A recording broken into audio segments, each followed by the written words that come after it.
Hello everyone, welcome. We will continue our journey with income tax. We are still at chapter number 1. Hopefully this will be our last video of chapter number 1 with the exception of some examples. So let's move to our notes. I assume that you have already downloaded the notes and they are in front of you. Please keep the lecture notes in front of you. I will also share the screen with you in this video so that you can look at the notes with the video as well. Alright, so let's move to our lecture notes without wasting the time. Hang on. Here you go. As you can see on your screen, that is the notes. Here you go, we are at the chapter number 1 now. Now this is chapter number 1 on page 1 of the notes of P6. Income tax, we have already seen in our first or second video.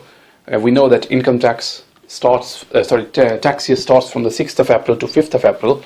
So for our Finance Act, which is Finance Act 2016, so it will start from the 6th of April 2016 to the 5th of April 17. After that, it tells you, it shows you the income tax format, which I made in one of the videos. So it is exactly in the same way. So incomes will be divided into 3 sections: non-savings, savings, and dividends. Dividends will go into the dividends, savings, interest income will go into the savings, and all of the other sources of income will go into the non-savings, except for income from interest in possession trust. So it will go into the section of which it is paid off. If it is paid out of the non-savings, it will go into the non-savings, likewise dividends and savings income. Then we deduct the deductible interest, and after that it will be net income, which will be before personal allowance, and after that we deduct the personal allowance. Then it gives you the table, which is taxable income starting rate band, and it tells you the basic rate band, higher rate band, and additional rate band. We've already seen how we deal with the interest income and dividends income and their nil rate bands in previous videos, so we do not need to look at that. After calculating the tax liabilities, what we need to do is we need to reduce them tax liabilities. How can we do that? We have to reduce it by the tax reducers, and we have to stick ourselves to this following order. So first we have to deduct from investment in VCT, Venture Capital Trust, then EIS and Seed Enterprise Investment Scheme. One thing is missing here, which is which is not very likely to come into in our exams, but I showed you on the board, which was a transferable personal allowance, sometimes known as marriage allowance. So if any personal allowance has been transferred to the taxpayer, so that will also come in the tax reducers. All right. Then we'll calculate the tax liability, and it will be again what we have to do is we have to reduce this tax liability, but by the amount which we have already paid in taxation. So tax deducted at source. So first we'll deduct which we have paid on the salary, then 45% of the gross amount of the discretionary trust. So what tax we have already paid on it, and on the interest in possession trust, which will be 20%. And it will be our income tax payable or receivable. If we come to page number 2, please. That is our interest income. We already know, we have already calculated it. The next note is deductible interest or qualifying interest.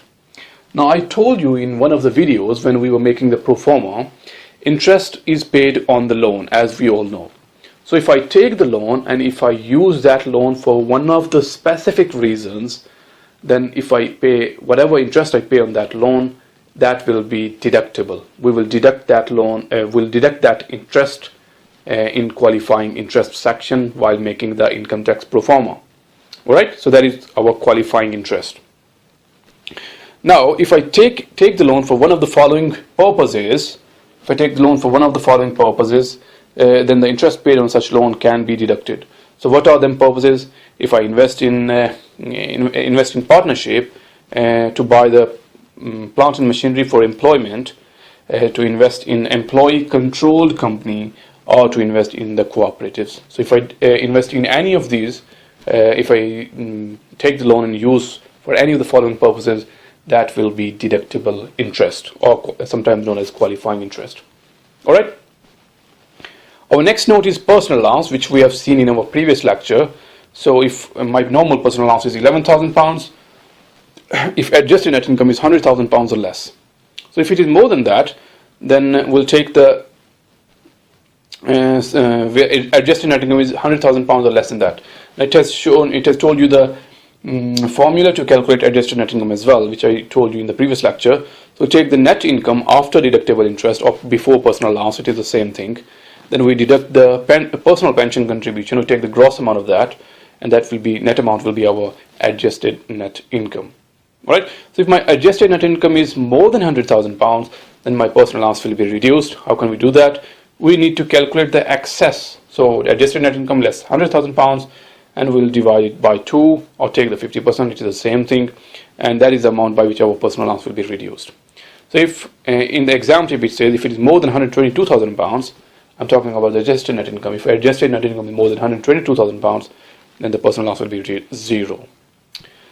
Note number 4 says exempt income. So if any of these income, if they are mentioned in the question, so you just need to state that this is exempt income. You do not have to pay any tax on that. So income from savings certificates issued by National Savings and Investment Bank, premium bond prices, individual savings accounts up to 15,240 per year.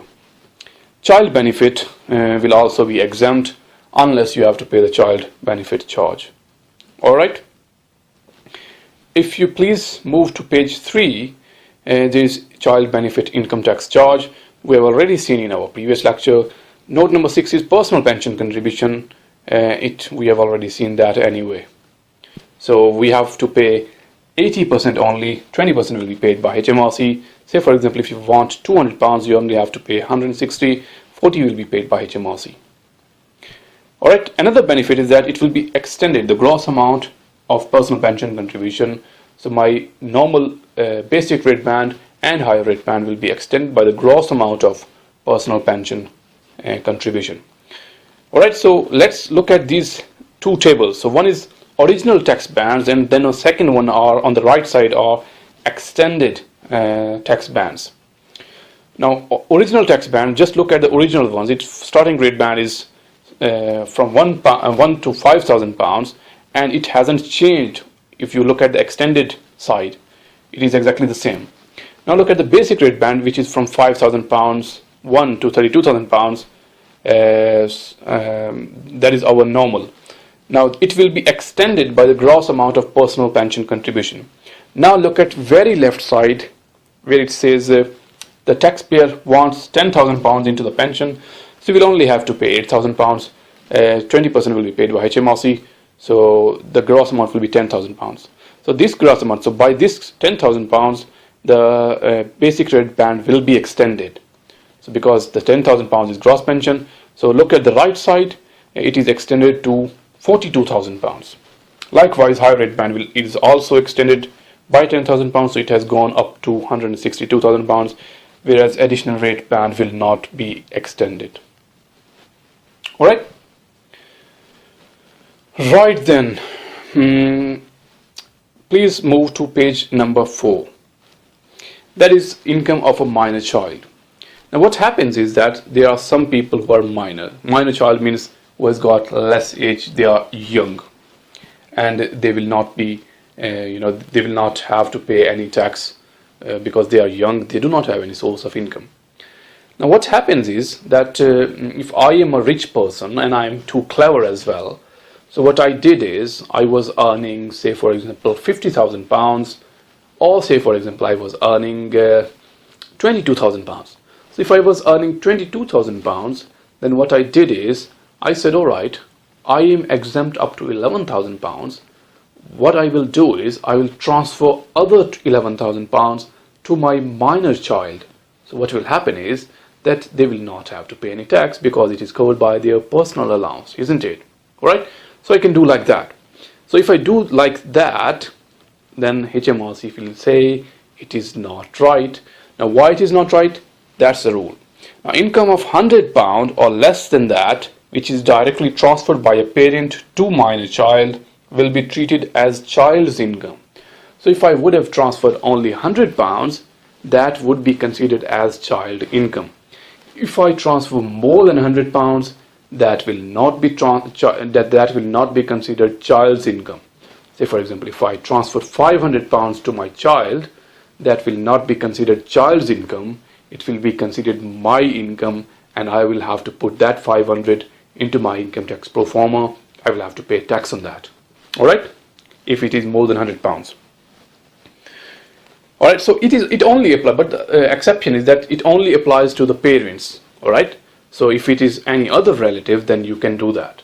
Now, say for example, if you trust any relative, and they are minor child, they have the minor child, then what you can do is you can transfer some of your amount to their minor child, and then it will not be considered your income. It will be considered that minor child's income, because it hasn't been transferred by their parent, it has been transferred by you. So you and that kid does not have a relation of parent and the kid. All right, so it only applies to the parents. Then it says income on jointly held property. Now, if you hold a property with your spouse, you hold whatever the proportion of ownership is, it will be considered 50-50, regardless of the proportion, unless you claim to HMRC, you say to HMRC that we want to be taxed according to this percentage, then HMRC will apply that percentage.